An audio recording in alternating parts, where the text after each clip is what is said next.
don't quit your job and start a company unless you want to have a lot of stress and start growing really early. Build side by side. You're a serial entrepreneur. You have a couple of different companies. You have 3 businesses. You're really focusing on mainly one. I got on LinkedIn. I DM'd 100 people and nobody responded.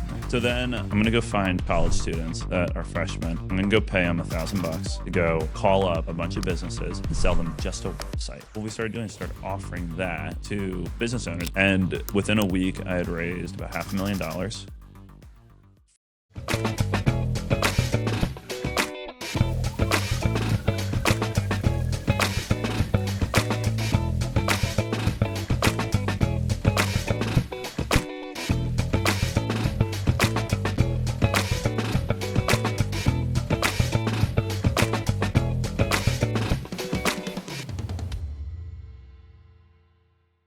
So Patrick, dude, welcome to the show. This is fun. Appreciate you being here.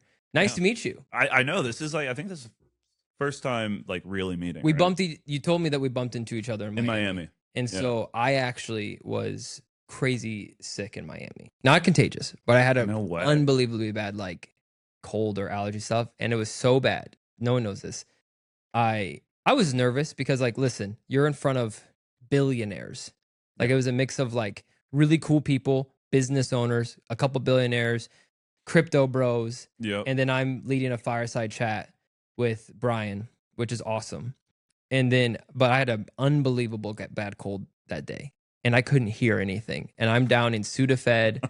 I think I had 7 different over the counter drugs. I was I'm trying all of it right now. And my ears were so plugged up because of my cold. I couldn't hear anything. So the whole night I was just standing there and people were talking. It just sounded like, whoa, whoa, whoa. Couldn't put it. It worked out. It was fun. It was a beautiful event. No, the Miami event was crazy. I remember showing up there. I was I don't really have any place being here. Yeah.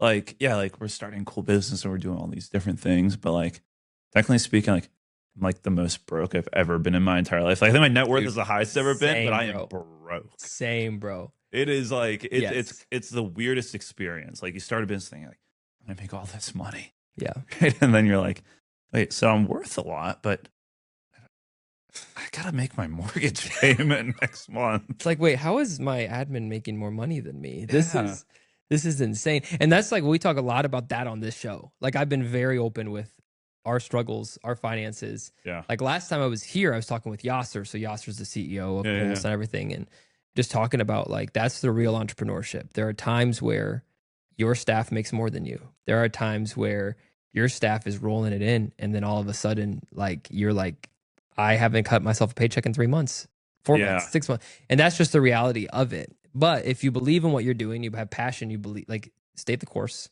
Yeah. It'll work out. And you're a serial entrepreneur. Yeah. So I did a little LinkedIn stalking. I love that. Yeah, I enjoy it too. In the professional world, that's the equivalent of the Facebook stalking. Yeah, right. LinkedIn is for nerds. Yeah, and the wives stay on Facebook. Yeah, LinkedIn's a really weird platform. I don't know. Do you post a lot on LinkedIn? I try to do every day, but I've started to get back into it. But LinkedIn is every post has to be 1,000 words. Have you noticed that? And then you have to be I'm the coolest guy ever. And it has to be structured in such a way that somebody's actually gonna pay attention to it. Yes. You have to skip a and then all the comments are just this is awesome, agreed. And we no one actually read it. Great job, Patrick. I know, dude. But it's a good platform when it comes to business and getting some insights. And but you have a couple of different companies. Yep. Right? Where did this whole entrepreneurship dream start? For different people, it's I've always wanted to be an entrepreneur. But growing up, I wanted to be a basketball player. And then I realized I was fat and I'm that can't happen. And I also can't jump and I'm not athletic. So those were all kind of problems. That can be it. Those can hamper you for certain. So the entrepreneurship kind of dream happened later in life. Is this something that you've always I know I want to do this, or where did this start for you? No, I wanted to be a professor. So I went to college out here, literally 30 minutes away from where we're Okay. filming. Out in Las Colinas, Irving area. And I wanted to be a professor. I was on track, and then I started having too much fun in college. And I was okay, well, I'm not getting into a master's program or a PhD. I was all right, I got to do something else. Ended up getting a job at a moving and storage company. Okay. Out here. great company. And I like went from like entry level marketing to like their CMO in like 2 years. Congrats. And I added like millions to their top line. Nice. Then I had a disagreement with the CEO. It's like a 100-year-old company, so it's like family owned, like 5 generations. Crazy, all right, Yeah. right? Like a really impressive feel. Like most businesses like fail, like family businesses fail after like 3 generations. It's like 5 generations. It was really cool. Yeah. And I had a disagreement, like just in the direction to take the company. COVID was happening, contracts were getting cut. Some people are moving, depending where you were. Like people would move out to like the country area, like out of the cities. Okay. But I just kind of was like, I don't know, this isn't for me. I quit. I was like really proud of myself. I was like, I'm gonna like go do something else. And I realized I didn't have an income. And I was like, I'm gonna start a business because that'll solve everything. It makes sense, right? Like, I'm going to like start a business. So I opened my LLC and I sat down at my desk. I was like, I have a business now. I'm a business owner. I'm a CEO. Right. I went from CMO to CEO. All I had to do was pay $100. Yeah, dude. I'm loaded. Yeah, I was like, awesome. What am I gonna do? Let's go to business. Yeah. Let's go do business, whatever the heck that means. So I sat down at my desk and I said, all right, great. Where are the clients? Like I literally was like, I expected like as soon as you open an LLC, like I thought like maybe the state like goes and like sends you companies to go do work for. So I like sat there and I was like, huh. And I sat there for another day. I was like, huh. I don't really have much to do. I have a mortgage payment coming up. Yeah. And I have like not enough money in my bank account. So then I got like panicked, and I operate really well with my back against the wall.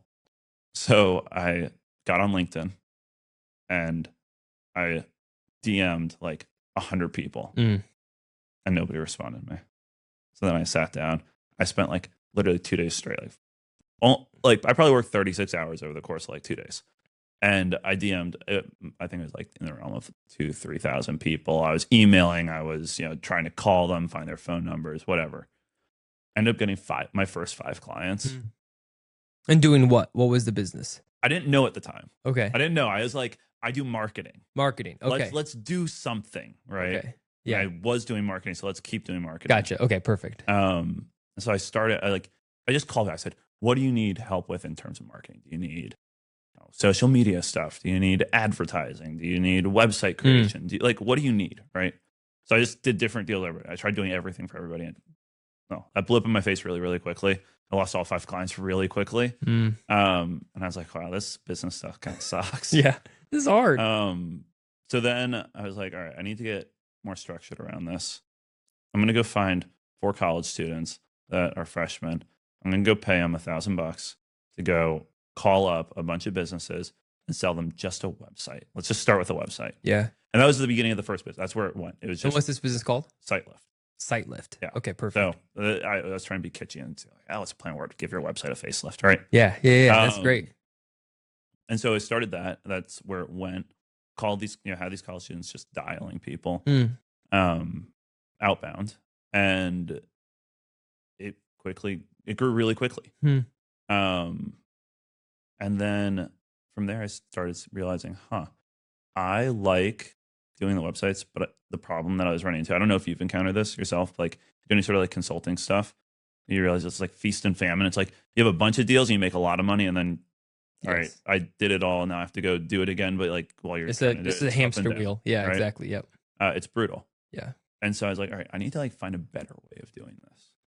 And so the better way that I came up with was, well, why don't I sell websites on subscription? Like Squarespace does it. Like I could probably do it, but like Squarespace doesn't build you the website, so I'll build you the website. Right. And so I spent a lot of time. I built all of these different, things for building websites and tried to like speed up the process. I was able to start selling websites like $200 a month subscription package, right? Lock them in for 12 months. It's an auto renewing, subscription. It was awesome, right? Right. And it saved people a ton of money. Like you can go get a website, and time and effort, and locks in cash flow for you. Cash flow for me, consistency, right? It was great, and so I still have that business. Business is awesome. It pays the bills. It takes care of 3. Would you say that's kind of like your core business right now, like your main business? That my main focus right now. I actually set it up to the point that it kind of runs itself. I have an amazing woman that heads up pretty much everything. The deals just kind of come in inbound now because I've done enough websites that everybody kind of just in my circles just comes to me and refers people. That's perfect. at a point where we were running a ton of ads. That kind of was what picked it up a lot. We were running ads. It was amazing. We were getting, tons of deals, 20, 30, 40 deals per month. Wow. We were running ads. It was really busy. Scalability was hard with it. And I was not at the place that I am now to be able to like really manage effectively. So I'm actually in the process of trying to exit that business right now. Okay. So then, so I had that for like 2 years. I still have it. Then I started a second business. The guy that actually came to the Miami event with me. Okay. And that was called AntiAgency. Yes. And that was focused on helping solopreneurs and entrepreneurs drive additional business through podcasts. So I had like an epiphany one day. You ever have shower epiphanies? I have shower epiphanies all the time. Yeah, it's either shower epiphanies or like dump epiphanies. Yeah, Just sitting there on the pot. Totally feel that. Yeah, your cousin thought that was funny. Let's go. Yeah, Avery, for those that are not, Avery's sitting back there. And then we got Isaiah too. This is a really quick side note. When I come here, if I can make Isaiah laugh, I hear giggles and I'm like, I've made it. This is my podcast goal, is to make Isaiah. So now it's Isaiah and Avery. We have to make them laugh. I love it. So, but yes, shower epiphanies. That's where like 80% of my thoughts come from. Yes, 100%. It's the best. 80% of the time, 100% of the time. Right, exactly. And so I had this epiphany. I was like, wow, like what's the difference between a podcast and like a sales conversation? Like at the core of it, like, you have interviews. We were talking about this earlier. Like you have interviews where it's like structured questions. Right. Right. You have sales conversations that can be structured questions, right? The playbook. Or you can have a podcast where it's like the Rogan style, it's just a conversation. You're kind of just meeting each other and getting to know each other. Vibing a little, right? Exactly. Right. And then you can do, I guess the term now is like vibe selling, like where you just kind of like vibe with somebody and like you're like, yeah, I can help you out, right? Exactly. I realized like that actually you close a lot more when you just care about somebody and get to know them. Yes. But the problem is people go into sales conversations, expecting to be a sales conversation. But if you have somebody come on a podcast, and you just get to know them, and they're the type of person that you could do business with, right? Then there's a real opportunity there to sell them something. Yes. Right. Which is kind of cool. Yeah. And so what we started doing is started offering that to business owners. We said, hey, we're going to not only set up your podcast for you, like come with like a concept for it, right? And some, very light collateral, nothing crazy. Then we're also going to do all the outreach to get like not only your ideal client profile, like also like guests for your podcast. Like they're going to be one and the same person. We're going to invite them on. It's going to be virtual over Zoom. And we're going to give you all the questions and, conversation starters and things like that to have. And that took off really quickly. Like really, really quickly. I ended up stepping back into like a minority role on it. It got really overwhelming. My other business partner was running with it. And so I was like, hey, like run with it. Yeah. I'm happy to step back. Like you're killing it. So he and I, he's building it. And it's awesome.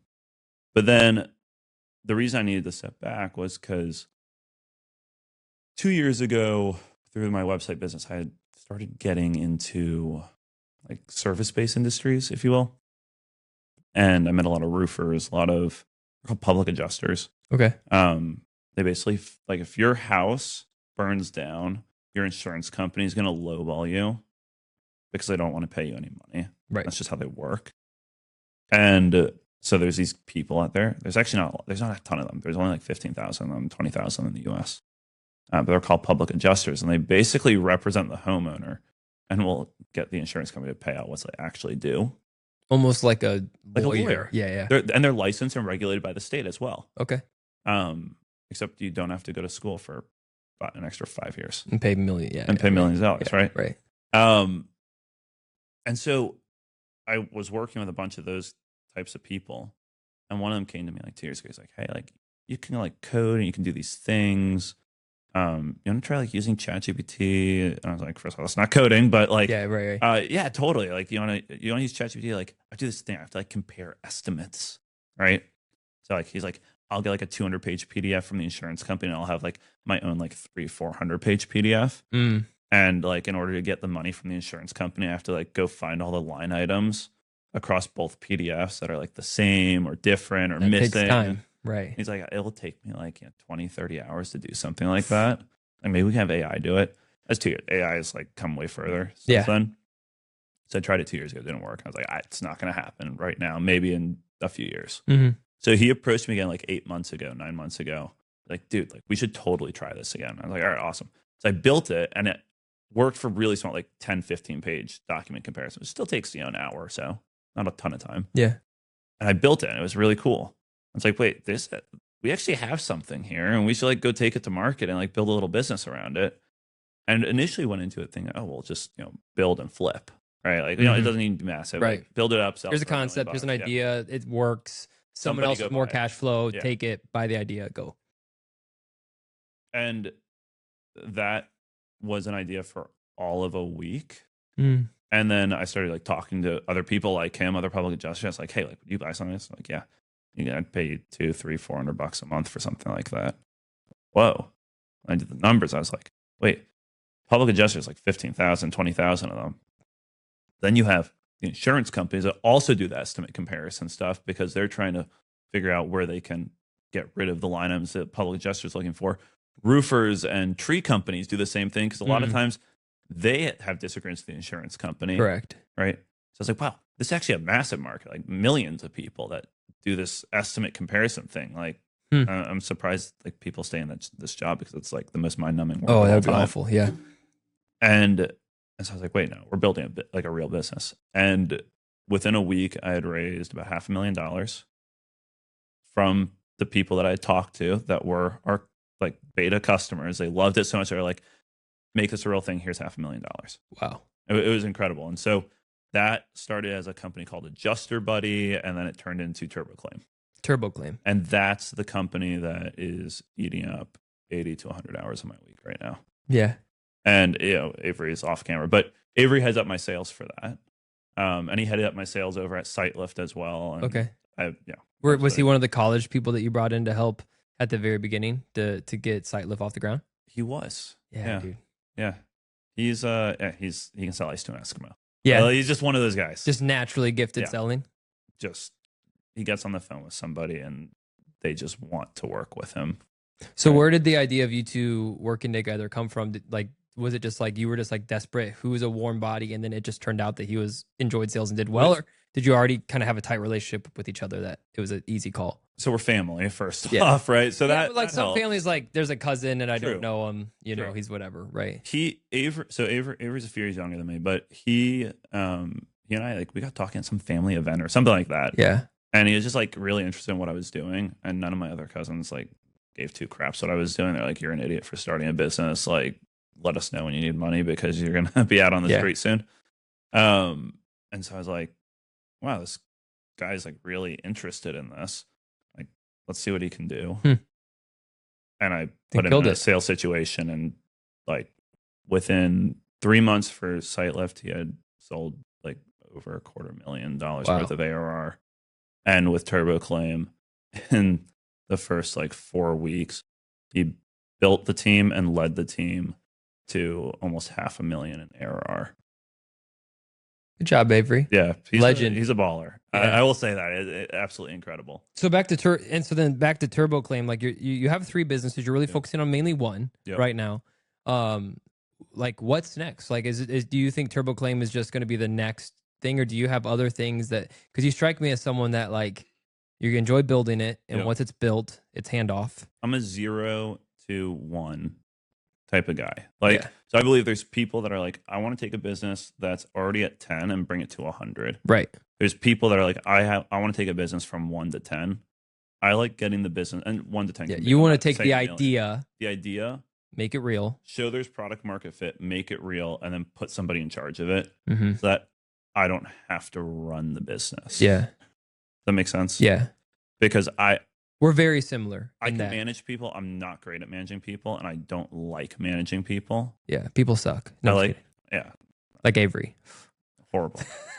But I like solving the problem in a group setting where a lot of people are throwing ideas, and we can like filter through all the ideas and like bring something to fruition.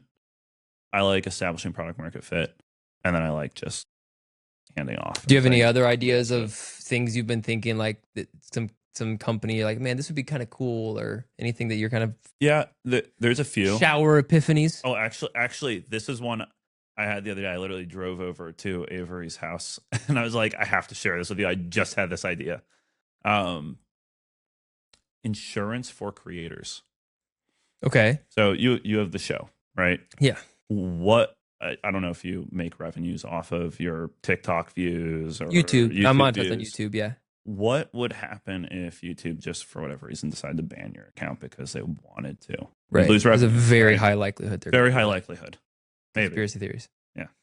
But it could happen. You could violate their 10,000 page terms of service, but some way, somehow. Yeah. And they have AI monitoring all, and you can't really get in touch with a human being at YouTube. Just like you can't get in touch with one at Facebook, or if you're running a Facebook ad account, you run something that violates their ad policy. All right, now you just lost a revenue opportunity. You got to go hire a marketing agency to make a new ad account, warm it up, do all these things, right? So offer insurance for people like that, like people like you. Yeah. So that's one idea. It's a good idea. It's $1 billion idea. It's like short-term disability for creators. Yeah. Yeah. That's it. That's literally what it is. Yeah. I'll join it. Fun. You'll be the beta customer. Yeah, perfect. It'd be very easy to write the premiums on it too, because the premiums would be based just on what your income is. Yeah, over a 12-month period, and then if you're down for a week. But the struggle you just have to come in. You have to get large numbers fast. Yeah, like that's how you protect yourself as an insurance agent. You got to get a lot of payers fast. Yeah, because if you only have like 100, and something happens with 3 channels in the first 3 months, that's where. But on the bright side, the creator economy is one of the fastest growing economies out there right now. Right? Oh, for sure. Everybody wants to be a creator. Yeah. I mean, they're not necessarily successful, but everybody wants to be one. Right. Right. And so even if you're signing a $29, a month premium, membership to this, insurance policy, and it's for, $1,000. Right. Great. Yeah. Or you're signing for somebody like a Rogan, and that's going to be a hell of a lot more. Yeah. Then you're going to need to have a lot of people paying into that to cover. Exactly. But you adjust the premium to and you can get reinsurance. So you can get a reinsurance policy so that if you to help yourself, right? So that if you hit like a certain amount, then the reinsurance. My buddy actually does that. He sells insurance on like assets, and so basically, like if something happens to where for example, you lose assets or you lose revenue, then you can go to that insurance company and be like, hey, I've lost revenue.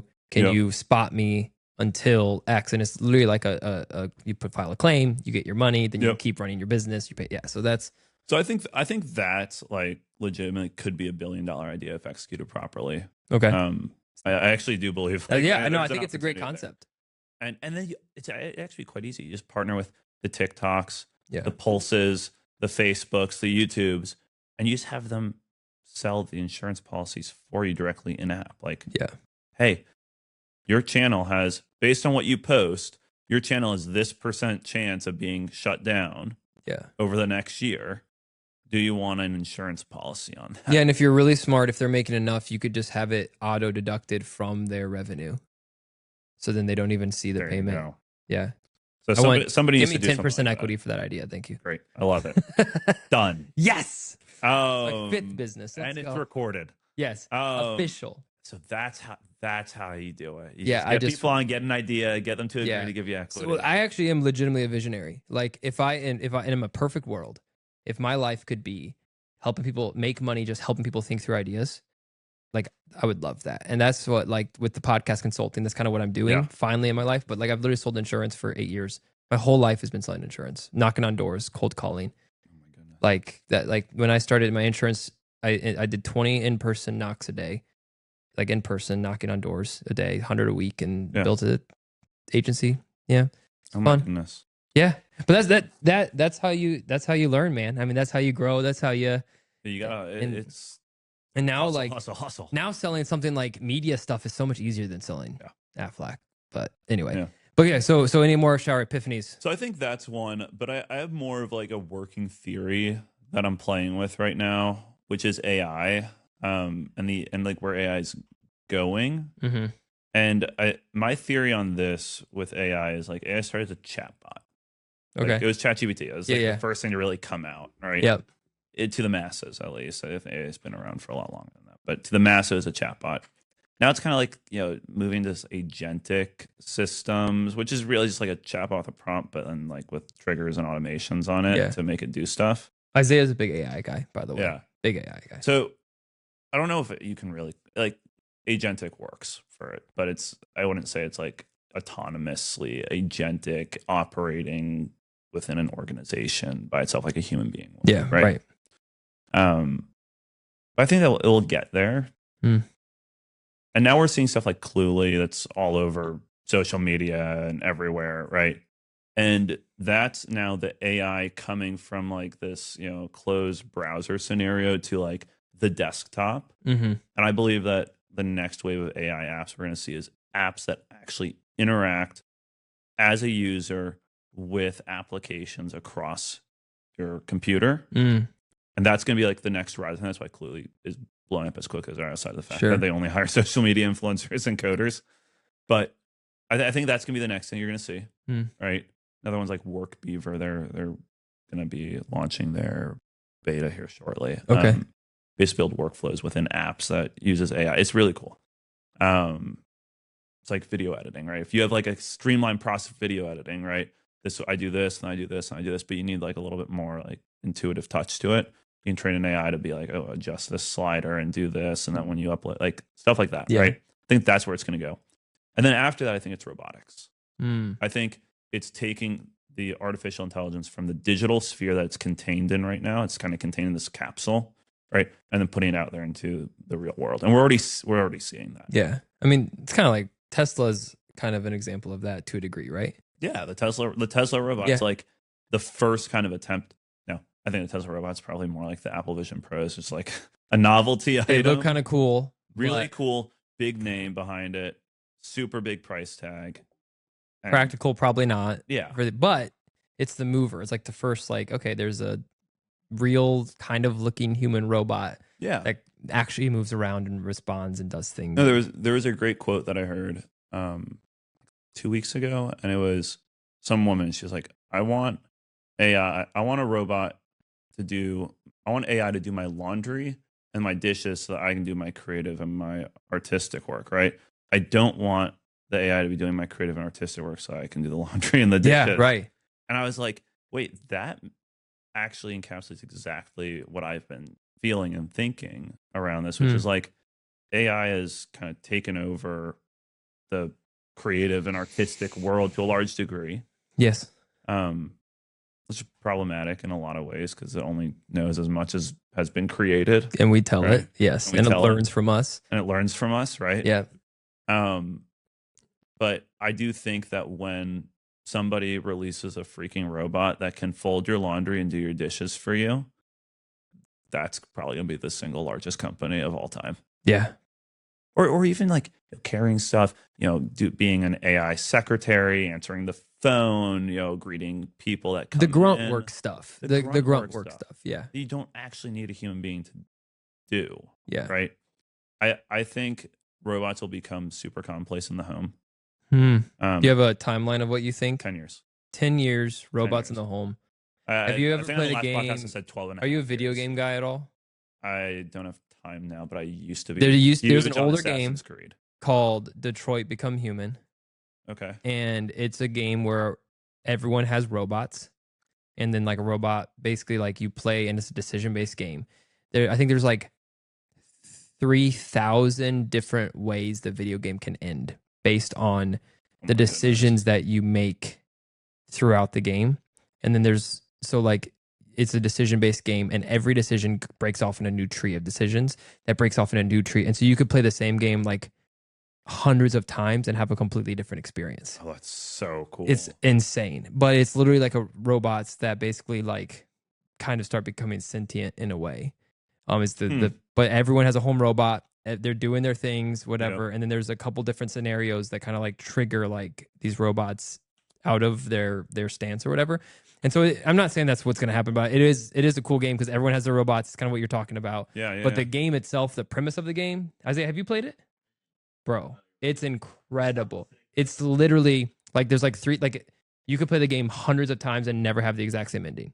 That's so Like cool. it is an insane game. It's kind of like Minecraft. I was huge on Minecraft. Yeah, I spent way too much time on Minecraft. it's a good game. It's a great game, but it's like every seed is different, right? So you never really know like where you're gonna end up. Yes, yeah. And I really it keeps it like fresh, games keeps like it that. fun. Yeah. Well, hey, I want to end with a couple things. Yeah. Because we could talk forever. But we have guests coming in, and I need to make sure we're moving. And we'll have you back on the show when you create your next company that I get, 10%. 5% of, 10% of, 15, 20%, 30% of. I think we said 50, but yeah. Yeah, 50, 51, yeah, something like that. we'll make an announcement on the show, and be like, this is now $1 billion industry. It's amazing. What are some advice you'd give to my young entrepreneur listeners that are looking to start a company, or just people that are looking to make the jump? Any advice that you give to those people looking to start something fresh and new? Don't quit your job and start a company unless you want to have a lot of stress and start growing really early. Yes. Build side by side. Probably don't tell your employer that you're building a company.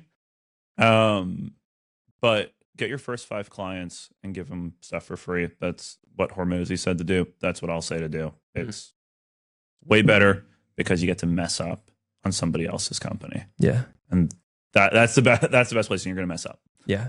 And then don't be afraid to pick up the phone and start dialing. Like we talked Wolf of Wall Street earlier. It's like pick up the phone and start dialing. Like people are afraid to do it. Like TurboClaim has been built exclusively so far. We haven't run ads. All we've done is picked up the phone and dialed people. And we went 0 to $500,000 in ARR inside of 4 or 5 weeks.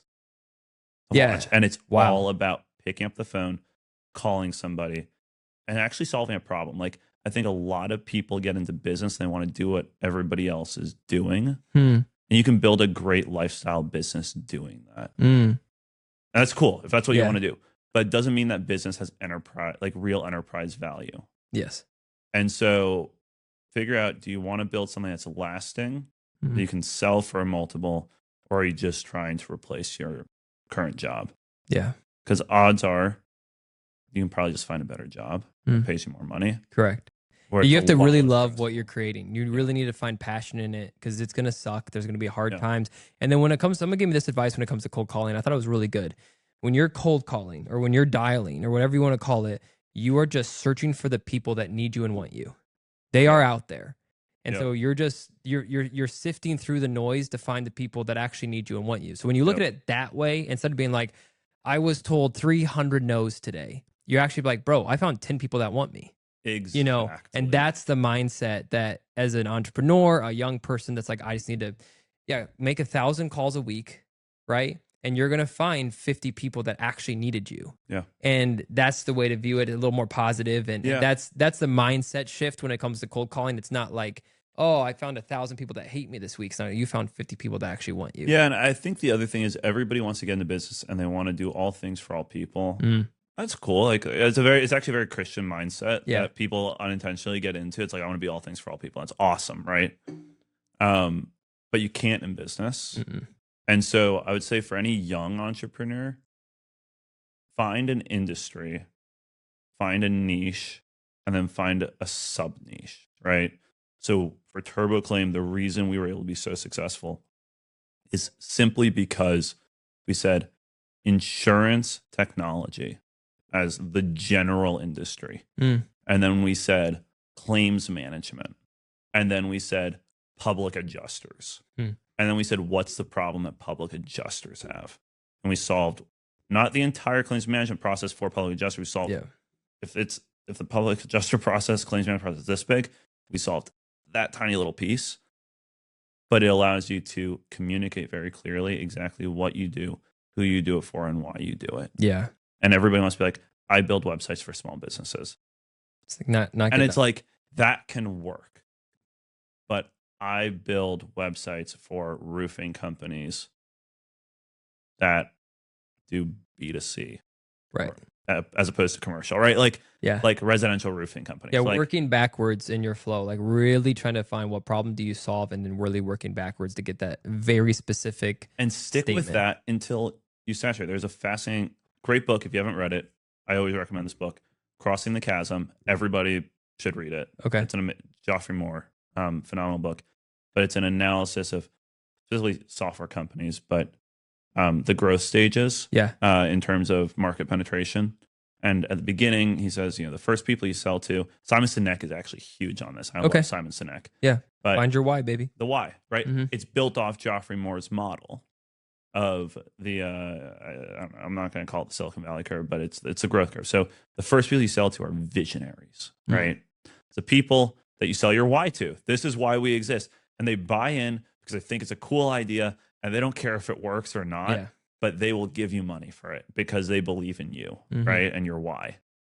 The next people after that, right, are the innovators. Like they still believe in the why, and that's who you're selling, right? But they also kind of want to see like some sort of ROI on it as well.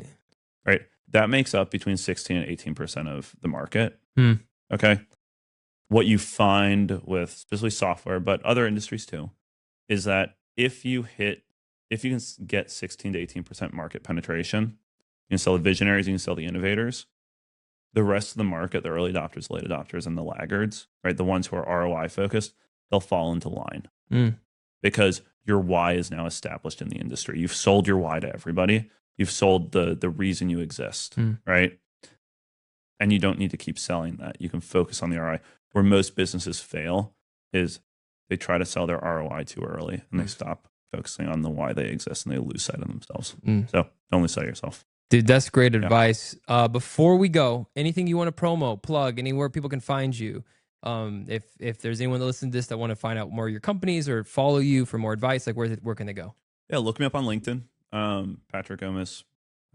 Some string of numbers afterwards. It's a picture of me and my family. Go look for. We'll have the link in the description. Yeah, link in the description. And then all my companies are linked there. Perfect. But, and a huge shout out to Avery because couldn't do it without him. Huge shout out to Avery. Yeah. Sales genius. Maybe we'll have him on the show next time. Talk sales coaching. Yeah, sales coaching. It'll be awesome. Well, hey man, I appreciate you coming on. Yeah. It's nice to actually sit down, chat, learn a little bit. I love the ideas. And hopefully next time you're on, you're going to have like 3 more companies. Hopefully I can get some of them off my plate so that I can focus on 3 more companies. You'll do it. You strike me as a guy that'll figure that out. Life is a browser, and you just got to make sure you're closing out tabs as you're opening new ones. Ooh, boom! What a good way to end. Awesome, man. Well, thank you for coming on the show, guys. Please subscribe if you haven't already. Check out Patrick on LinkedIn. Check out his companies. And man, I appreciate you coming on. This is great.